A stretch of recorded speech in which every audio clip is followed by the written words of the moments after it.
All right, so maybe we'll just go ahead and get started. Amber, if that makes sense to you. I guess I can just go ahead and jump in here. So the last time we met, we were talking about measures that would have put in place mostly through the CARES Act to offer housing protections for folks, both homeowners and renters.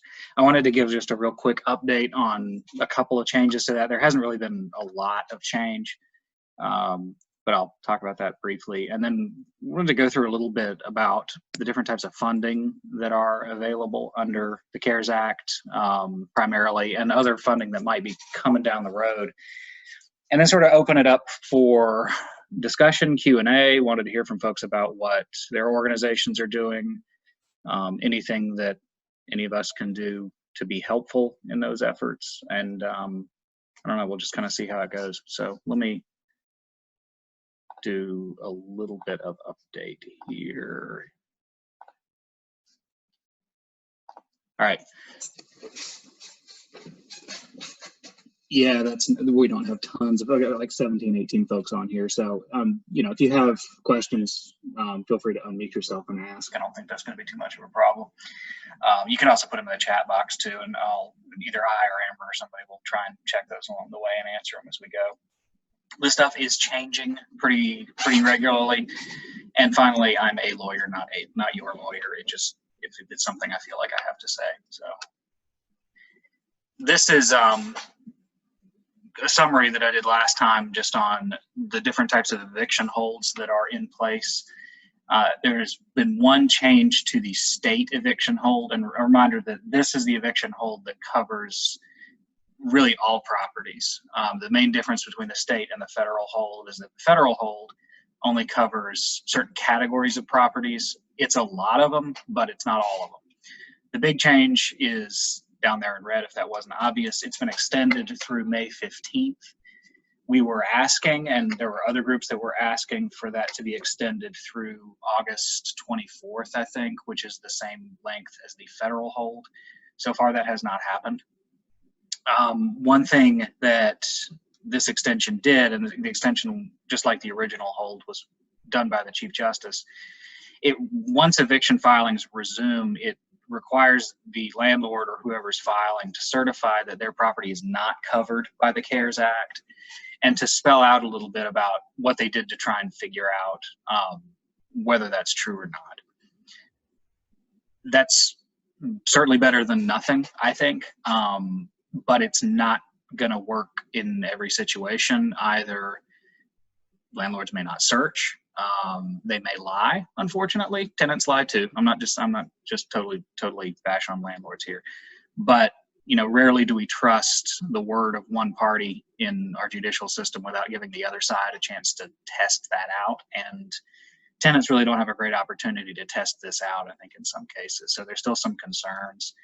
Whether courts enforce this, how much they enforce this, how close to scrutiny they give it is kind of up in the air right now. So there are still going to be some problems, and those problems are going to start facing us on May 15th, which is certainly I think sooner than we would like. Different groups may have different opinions on that, and you're certainly welcome to. The foreclosure moratoriums. There's been one extension to this too. There was a moratorium on foreclosures for basically federally backed mortgage loans, FHA, VA, USDA mortgages, and anything that was owned or securitized by Fannie Mae or Freddie Mac, which is a lot of mortgages. Probably something like 70% of single-family mortgages fall into that category. The moratorium on FHA, VA, USDA has not been extended beyond May 17th, but this morning we found out that Fannie Mae and Freddie Mac moratorium is going to be extended through June 30th. Moratorium is a good thing. For all of those loans, though, one thing to remember is that there is mortgage forbearance is available for up to 12 months on a lot of these properties. If there's any hardship that's related to COVID-19, and all folks have to do really is ask for it. And I don't think there's really actually a documentation requirement that they demonstrate exactly how their hardship is related to COVID-19. I think they just have to say so and ask. So a forbearance doesn't mean that the mortgage payments go away. It just means that they're put off until later. So that's an additional protection that's layered on top of this moratorium, which basically means the legal part of a foreclosure can't move forward. But there's also this other layer of protection with payment moratoriums. So a few different funding sources that the CARES Act affects. One of them is community development block grants. I'm sure some of you all are familiar with those. But South Carolina was allocated, again, almost $23 million in additional CDBG funding under the CARES Act, which can be used for a bunch of different types of projects. The way that this is structured is that there are 17 so-called entitlement jurisdictions throughout the state, either cities or counties that tend to be larger cities or urban counties. I'm putting that in air quotes because very little of South Carolina is truly urban. But those entitlement jurisdictions, either the cities or the counties, receive funds directly from HUD for non-entitlement areas. And I'll show which areas are entitlement and which are non-entitlement. The funds to flow through a state agency with the CDBG or Community Development Block Grant funds. That state agency is the Department of Commerce, and that's the contact for that grant program. This is a list of some of the eligible activities. It's not, it doesn't list every possible thing that could be done with CDBG funding, but it includes things like building facilities for diagnosis and treatment of COVID-19, buying a hotel to house homeless folks to get them out of congregate shelters, providing Meals on Wheels, equipment and supplies that you need for any type of public service. It can also be used to pay all or part of monthly mortgage or rent payments. And you're going to hear me talk about rental assistance here and there because, personally, I think that there is a huge need for that right now, particularly with May 15th coming. We don't need thousands of homeless families anytime, and we certainly don't need them now. And rental assistance is kind of the most direct way to address that. It's a subsidy to the tenant because they get to stay, but it's also a subsidy to the landlord. It's their stream of income, so it kind of helps both parties. So I'm going to personally be pushing rental assistance as a big way to address some of the problems. It's certainly not going to address everything, but I think it's an important one. And all these slides will be shared afterwards, so don't worry if you miss something on here. One big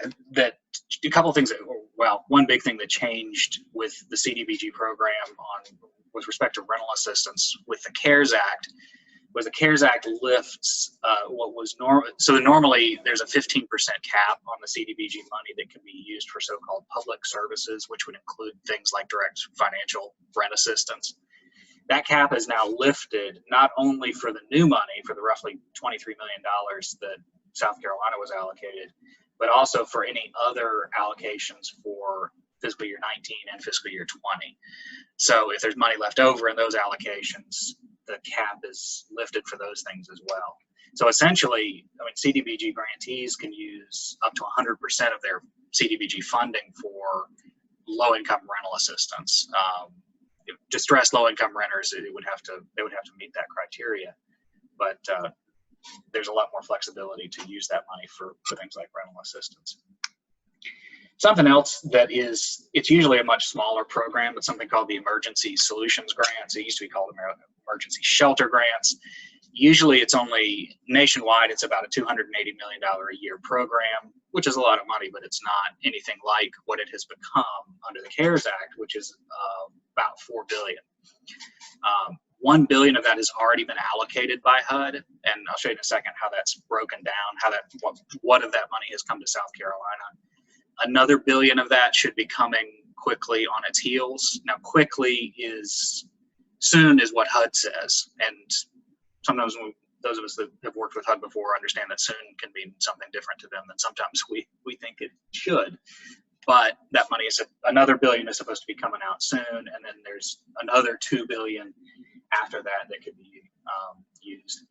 The requirement to match these funds has been lifted under the CARES Act. There is no shelter cap, which is similar to the cap on public services under the CDBG funding. There's no cap on the money that could be used for things like shelter or rental assistance.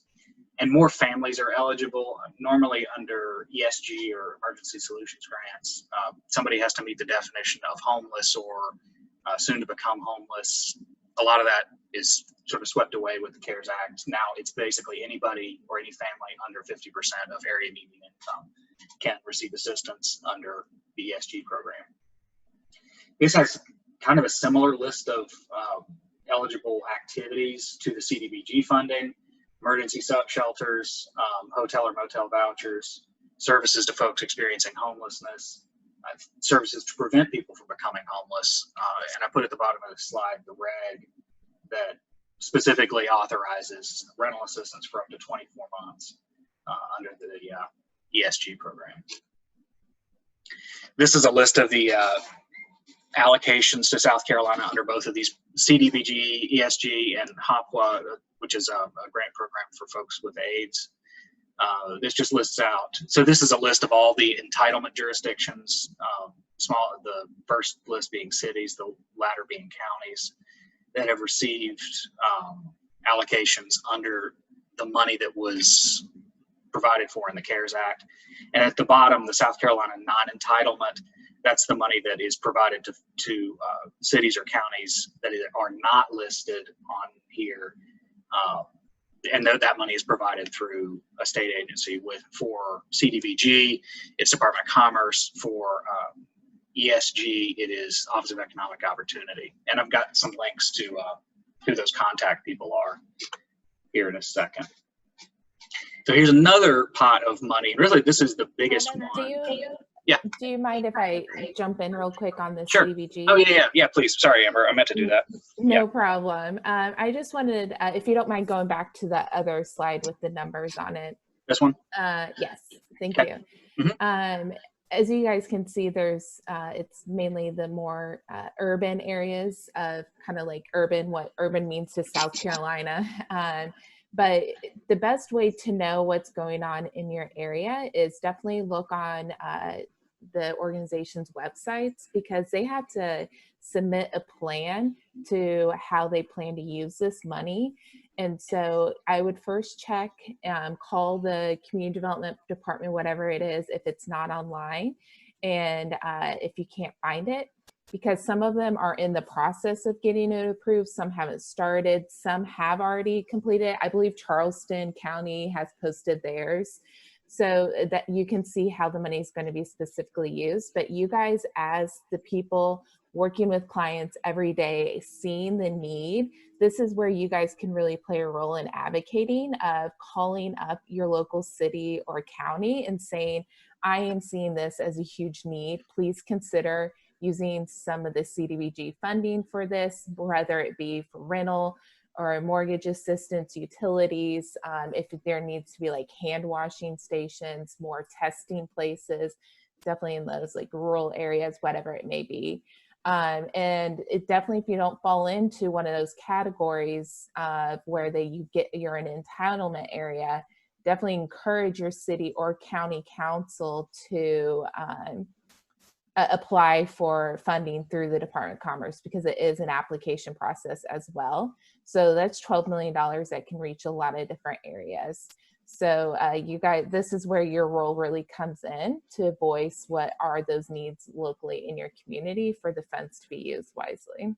But that's all I wanted to add, because I was talking up in Greenville, like they're probably not even going to see this money like until sometime this summer, because they're still technically waiting on HUD's final rules and approval. So it's still going to be a few more months kind of, but we all know the red tape that has to go through when it comes to federal funding. Right. Yeah. And it's a really important point as to where this advocacy is. And I think in a slide here in a couple ahead, I've got the links to the contact folks for each of these entitlement jurisdictions. and to the whoever the person is, for the contact person for the non-entitlement jurisdictions too, because that advocacy piece is important. And nonprofits in a lot of these programs can be sub-grantees for these things too, so it doesn't have to be the necessarily the municipality or the county building these programs out. They can sub-grant a lot of this money. So it's the folks on the ground are really the ones who have a huge important advocacy role here. And actually, Amber, when you mentioned a second ago the fact that money is a little further off, the coronavirus relief fund, which is by far the biggest single pot of money that's out there right now, that money is basically a reimbursement program, and it's something that some cities and some places have used with the expectation that they're going to get have gone ahead and spent money that they have now with the expectation that they're going to get reimbursed through the coronavirus relief fund. So the fact that you don't have the dollars and the specific federal dollars in hand right now doesn't prevent you from reimbursement through the coronavirus relief fund, and that for South Carolina is almost $2 billion. That type of funding can be used for care for homeless populations and economic support, emergency rental assistance. I'm going to keep saying that, mortgage assistance, utility assistance, all those kinds of things. This pot of money is largely under the governor's control. He's set up something called Accelerate SC, which is a panel of folks who are largely from industry, as far as I can tell, and some state agencies. They're figuring out how this money is going to be used. So direct advocacy there could be really important as well. I don't, just scanning over the list of folks who are on that Accelerate SC panel, business and industry is, and getting that reopened and running is an extremely important thing. But I'm a little concerned that there may be some underrepresentation of other types of service providers, and that there may be some missed opportunities if advocates don't really start reaching out now to try and make sure that at least some portion of this money is used for immediate relief for folks that need it. One example, and I tried to wrangle up some examples of how these different pots of money are being used, and one, I'm finding a little bit of a time crunch, but two, finding out exactly what pot of money is used for what thing is a little bit difficult in most cases. I did find that Montana has allocated $50 million of their $1.25 billion coronavirus relief fund pot to emergency housing assistance, basically tenant-based rental assistance. All my housing authority friends on here will know what that is, but basically, rental assistance that's paid directly to a tenant or directly to their landlord, that isn't tied to a specific housing unit. That's a pretty large amount of money given Montana's population. And I think there are other examples out there too. It's just, are they funded by Coronavirus Relief Fund? Is it CDBG, ESG? Sometimes that's a little difficult to find out. FEMA is another thing that's out there maybe, and some of you all may have some experience working with them. My understanding is that there is a possibility of using some FEMA funding for direct assistance, but I haven't had a chance to really flesh that out, so I'm just going to put FEMA ? There, because that's about all I know about it right now. I don't want to go too far off into the weeds. If anybody's got any experience with that or thoughts on it, or really any of this, then please feel free to chime in. Adam, this is Renee Long from SC Housing, and we work very closely with the EMD officials. And with the FEMA, number one, it requires of course, individual assistance declaration for impacted counties. But the good news is about a year, maybe a year and a half ago, whereas the total amount available for individual assistance was lumped in together, they separated out the housing assistance versus the other. And on the rental assistance, and I can send you, put you in touch with the EMD officials, but even though there's a cap, I think it's like a total of maybe 76,000, maybe about 35,000 on each side. But on the rental assistance provisions of FEMA, there is no cap. So again, but in order to invoke that, the state through the Emergency Management Division, the governor requests a declaration. So it is helpful as we are thinking about, it's not just COVID-19, the public health emergency, but there's also, you know, other concurrent emergencies like the April severe storms up in the upstate. So that is another pot of money once FEMA grants that disaster declaration, and the state has received a declaration for, I can't remember the exact number of counties, but that would then invoke the FEMA requirement.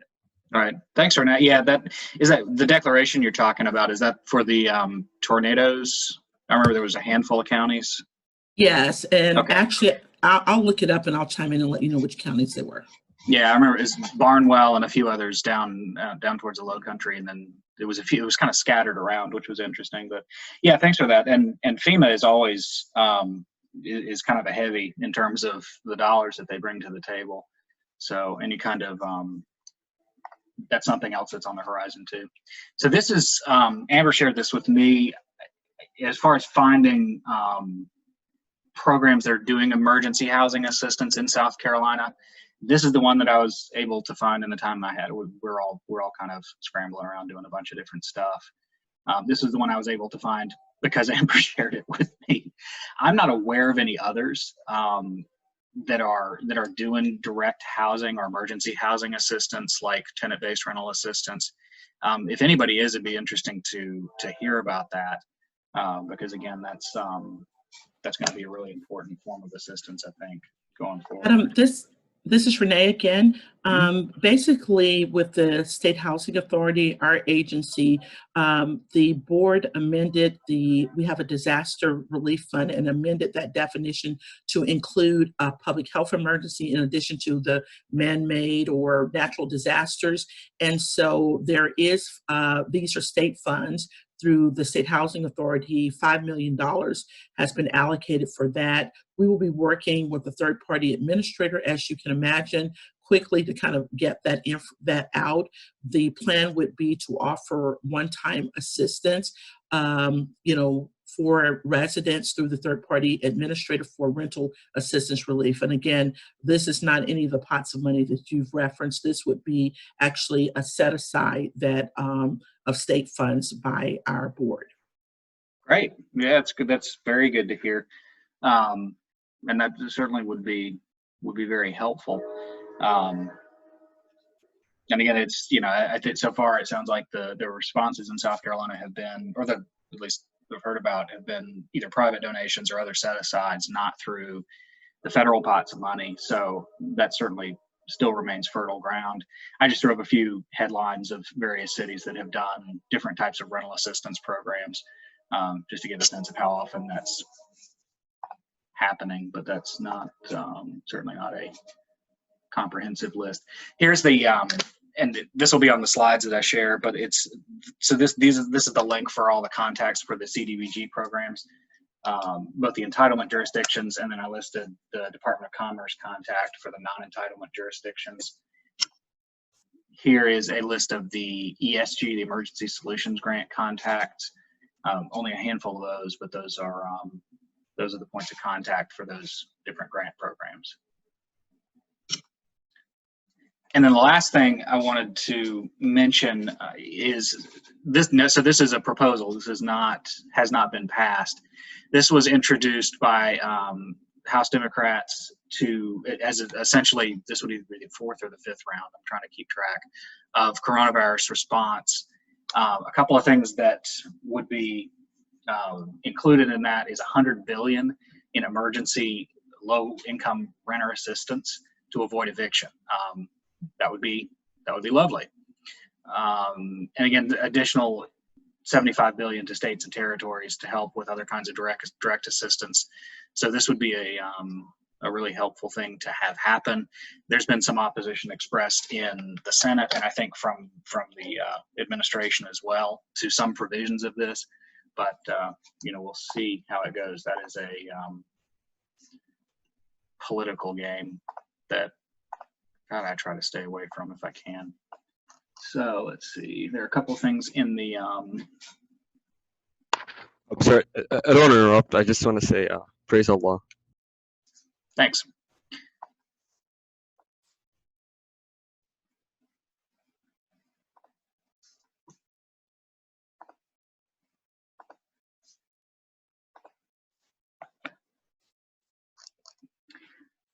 A couple of questions in the chat box. Yeah, I think we mentioned the Greenville. Is it the Greenville Housing Fund, Tina, that you mentioned in the chat box? Anything other than what we already talked about? The, I think, 450,000.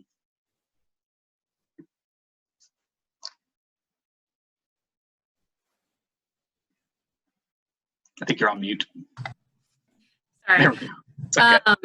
Yeah, I was just wondering, since we're the only one over 500,000, so we have a separate 91 million for Greenville County. So those organizations in Greenville County shouldn't expect to apply for those larger funds, larger pot of funds under the governor, correct?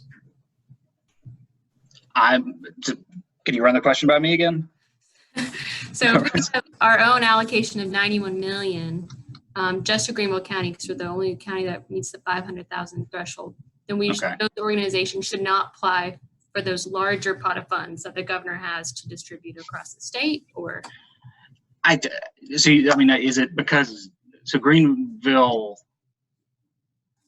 I think you've gotten beyond my understanding of this so far. Okay. Does anybody else have are you talking about entitlement jurisdiction under CDBG or ESG? No, this is a separate CARES Act money that went straight to municipalities. Okay. And Greenville's the only one large enough to receive their own within the state. So the state has their own, which is like that larger pot with Accelerate SC and the governor. But we had our own, but I'm not sure.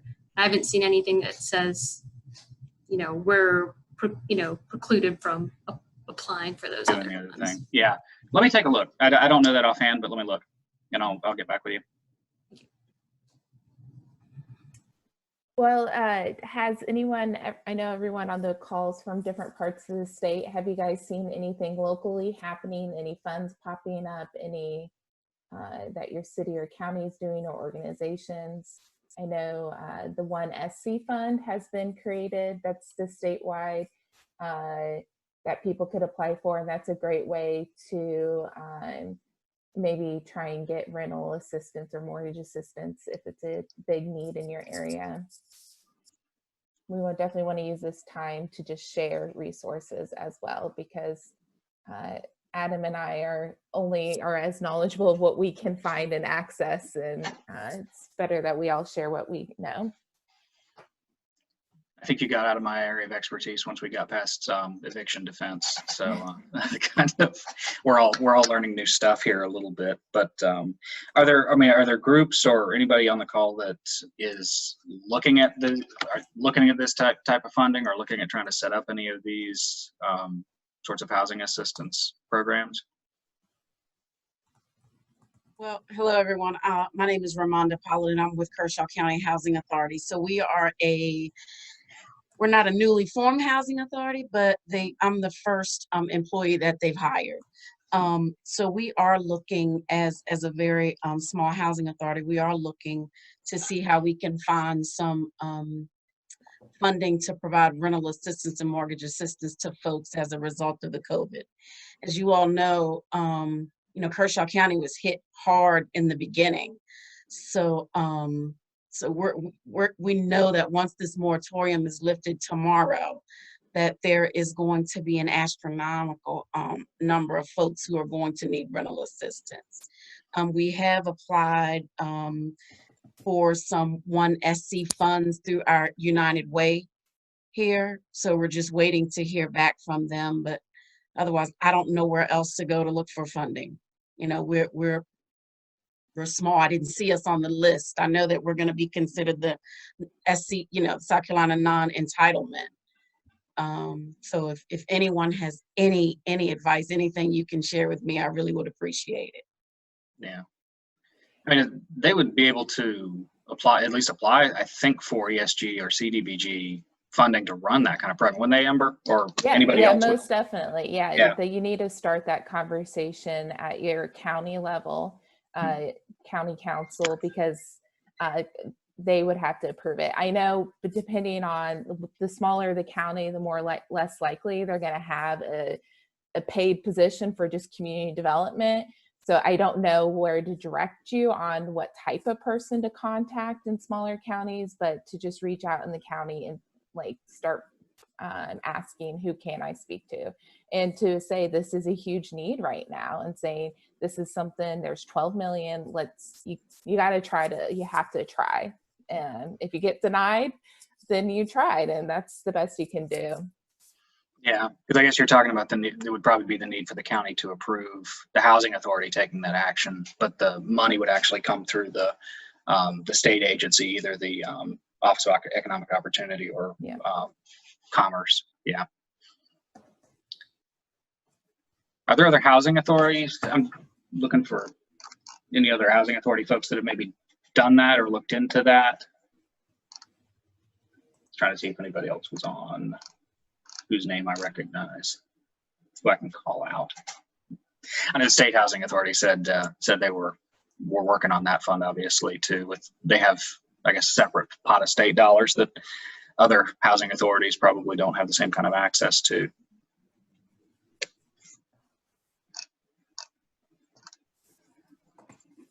Are there any specific questions that anyone has where we can do more research, follow up, or maybe someone in the group will know an answer to?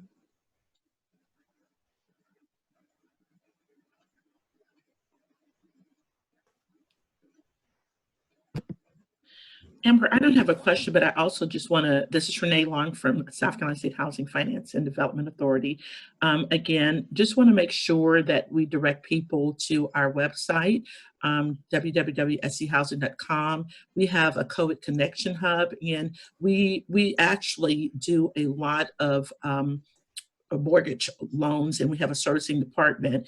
And I checked in with our director, and as of May 14th, we've actually done, for the forbearance or the repayment plans, we've had 398 applications approved. So just want to put that out there, that lots of folks, use us for their mortgage, and we're working, we haven't changed any of our requirements. We're kind of keeping things really steady for our borrowers. And we're also, there's an application, really simple online, which pretty much says, give us your information, borrow, tell us about your financial hardship, and we have folks available. So everything is online to kind of expedite that. And we are, doing the mortgage relief assistance. So if you want more information, I'll put our website in the chat box.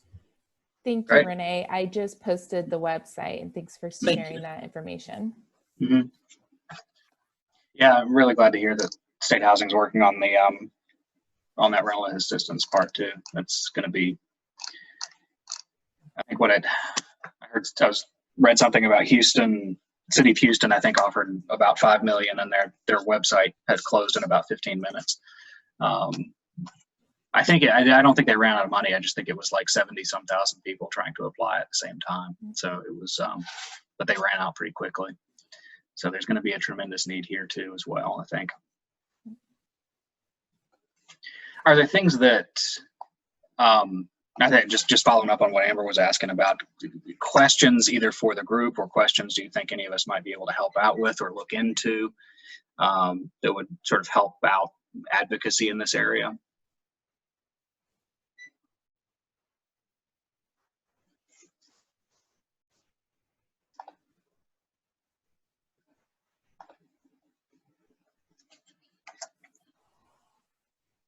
And I guess the other question then too is, does it make sense for us to do another one of these maybe, to either do updates or to, this is a constantly changing thing. So folks may have more to say as time goes on, or more questions as things come up. So does it make sense to make this a little bit more regular thing, at least for now? Hey, this is Travis Wharton. I'm with United Way of Greenville County. One of the things that we did to assist our local government was to send out a survey to our local nonprofits to see what their expenditures have been due to COVID-19. to see how they've had to scale their services, what are the issues and concerns that they're seeing on the ground, that our county administrators and other elected officials might not be able to see. And so we collected a good amount of data that we then kind of synthesized to make it a little more attainable for the layman type reader, just to be able to see what's going on. As we said, we got $91 million, and that's a lot of money that we have to make sure we spend wisely, and we wanted to make sure that they were as informed as possible. So that might be a way, one of the methods to use in putting, in kind of encapsulating data from your local areas, so that people really can have a picture of what's going on. So the survey was only about 10 questions, but it did get into some specificity in regards to the pots of reimbursement that were designated in the CARES Act. Yeah, I imagine that would be really helpful. Do you mind, would you be able to share that survey maybe? I don't have a link to it, but I'll find it and I'll send it to you. Yeah, you can send it to me if you want. And if it's okay, if I can just send it to everybody that registered here, I can send that out with the recording and all the other stuff. So great. Thanks, Travis. Adam, this is Renee again. There's the South Carolina Interagency Council on Homelessness, and pretty much there are 4 continuums of care. I put the link, I thought I put the link in there that, yes, I did not. I'll put the link in here that pretty much serves the state, and they actually have homeless prevention assistance funds. And so each COC can tell you more of the specifics. Michelle Murph, I don't know if Michelle's on the line, is actually the chair of that organization. That might be a good kind of connection point, because there are specific resources that each of the continuum of cares administer, and also they would be able to talk about what is available locally on the homeless prevention assistance side. Okay. Yeah, I think she may have been on the last call. I don't know if she made this one, but and that may be something to do to try and round up maybe a couple other speakers on or folks that can just talk about what's going on in those areas. I can maybe check with her and see if she'd be willing to talk on that. And Renee, maybe even some updates from the Housing Authority, I guess, if there's movement on your programs. I actually just saw a question in the chat box about whether or not we've advised the LIHTC owners about the CARES moratoriums. And yes, we are. We're sending out constant contacts, and all of that information is posted on, and you can actually see what our communication is on our Connection Hub. So yes, we have advised the appropriate programs, and any other kind of relief measures that are in place is on our COVID-19 Connection Hub that Amber sent out. Okay, great. Thanks.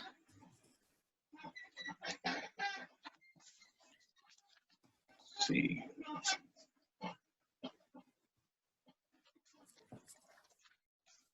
Amber, can you think of anything else, or has anybody else got any other Q&A discussion? Yeah. Cat pictures, whatever else.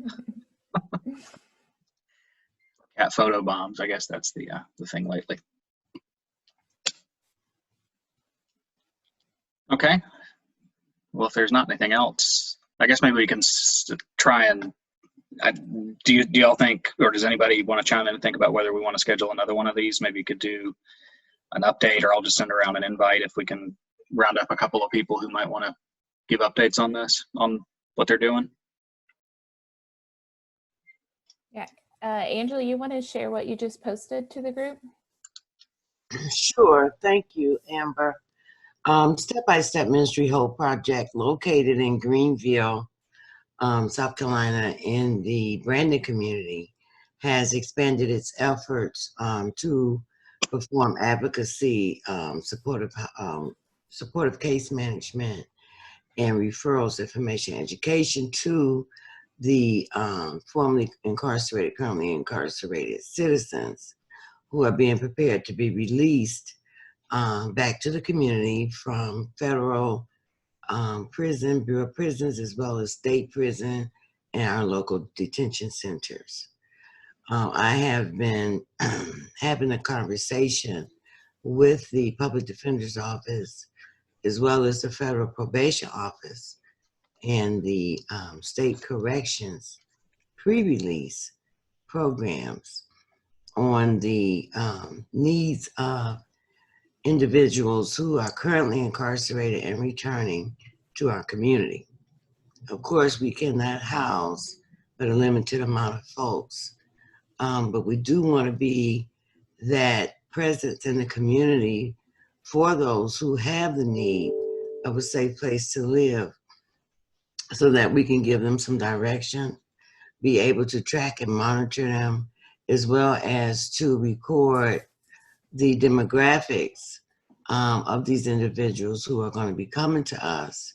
In fact, it's already have begun here at our local shelter, that we do not have the space for the capacity. We would be doing our food pantry as well as clothing. We would have washer and dryer there for the clothing that our jail releases are coming out in, which may have been stored up with thousands of other people's clothing and have a stench to it, as well as be able to provide them a couple of outfits and point them in the right direction so that they can be safely housed in place, as well as Step by Step is a great business component to a lot of our staffing companies in our community, that we will be linking these individuals to employment. That is our goal, as well as helping them to secure government papers. We're going to need some additional financing for rehabbing a unit that that is zoned commercial residential. We would like to be able to offer some traditional housing to the women and their children. In our state court system, women or men does not have the opportunity to place their children in safekeeping until they're returned back to community. And so what we have been noticing is that the minute that they're released, that caregiver is screaming, when are you going to get your children? Mm-hmm. Where are they going to put them? They don't have nothing but the clothes on their back in a box on Skid Row, being let out at the bus station.